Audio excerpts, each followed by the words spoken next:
नमस्कार। सबसे पहले मैं अपने दर्शकों का धन्यवाद करती हूँ जो मेरे चैनल को सब्सक्राइब करते हैं, लाइक करते हैं, कमेंट करते हैं और मेरे हौसला बढ़ाते हैं। और आज मैं बोल रही हूँ कि मनहूस कौन।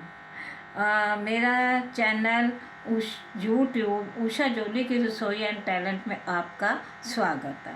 और जिसने सब्सक्राइब नहीं किया वे अवश्य करें ताकि मेरी सारी वीडियो आप तक पहुंच सकें। एक प्राचीन काल में एक राजा था जिसका एक मंत्री बहुत ही बुद्धिमान, ईमानदार और वफादार था और दूसरे मंत्री उससे हमेशा जेलसी करते थे और कुछ वे यही सोचते थे कि कोई हमें पॉइंट मिले जिससे हम राजा के सामने इसको नीचा दिखा सकें।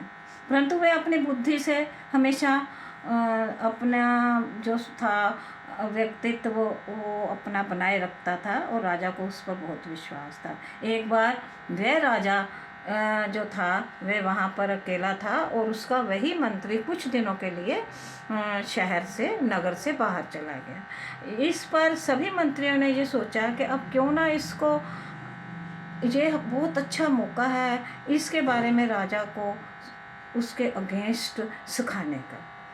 तो उन्होंने राजा से बातों ही बातों में कहा कि महाराज ये जो मंत्री है ये बहुत मनहूस है। मनहूस मीन्स के सबको, जिसको घर से निकलते सुबह ये दिखाई दे जाता है आगे से, तो उसको सारा दिन खाने को कुछ नहीं मिलता। राजा ने सोचा ये तो बहुत बुरी बात है, इसको देखकर कई मेरे नगर में लोग भूखे ही रह जाते होंगे।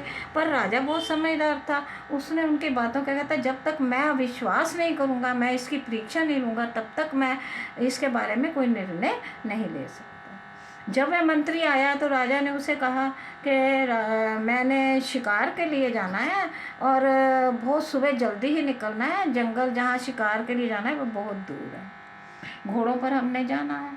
तो आप ऐसे करो, रात को मेरे ही यहाँ महल में कक्ष के बाहर बरामदे में आप सो जाओ और सबसे पहले उठकर, मुझे अंधेरा ही है प्रातःकाल, मुझे तो आपने जगाना है नींद से।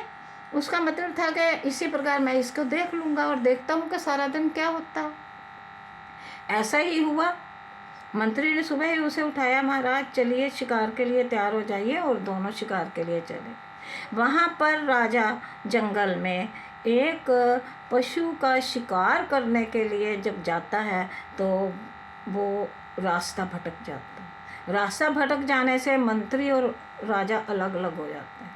राजा कहीं निकल जाता है, शिकार भी नहीं मिलता, सारा दिन भूखा प्यासा रहता है, को खाने पीने को कुछ नहीं मिलता क्योंकि घना जंगल था और वो भटक गया था। और इसी प्रकार वो जो था वो बहुत दूर निकल गया। संध्या हो गई और किसी झोंपड़ी में जाकर उसने रात बिताई।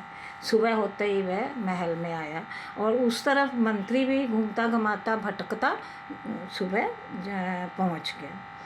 तो राजा को ये विश्वास हो गया कि इसको मैंने देखा था, इसलिए ये मुझे सारा दिन खाने को नहीं मिला। दूसरे मंत्री सच ही कहते हैं और इसका निर्णय किया, दरबार लगाया गया और राजा ने ये कहा कि इसको मौत की सज़ा सुना दो। तो वो बहुत बुद्धिमान था मंत्री, वो समझ गया कि ये सब शरारत है।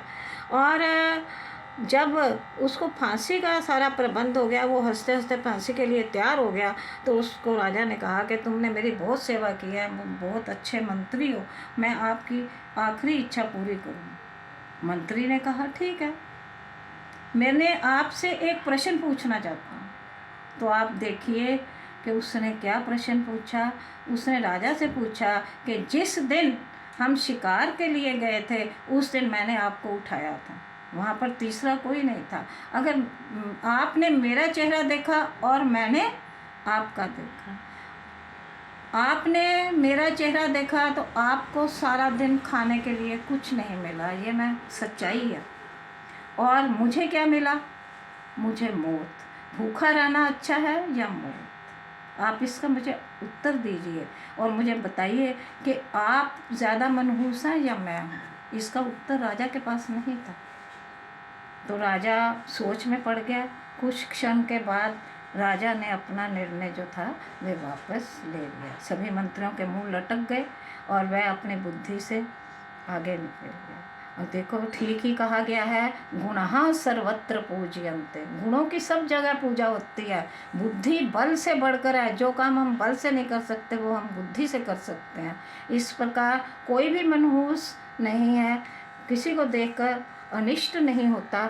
इस प्रकार के विचारों को त्याग देना चाहिए। मैं फिर आपसे रिक्वेस्ट करती हूँ कि आप मेरे YouTube चैनल उषा जोली की रसोई एंड टैलेंट को अवश्य सब्सक्राइब करें और कमेंट में बताएं कि आपको ये कथा कैसी लगी।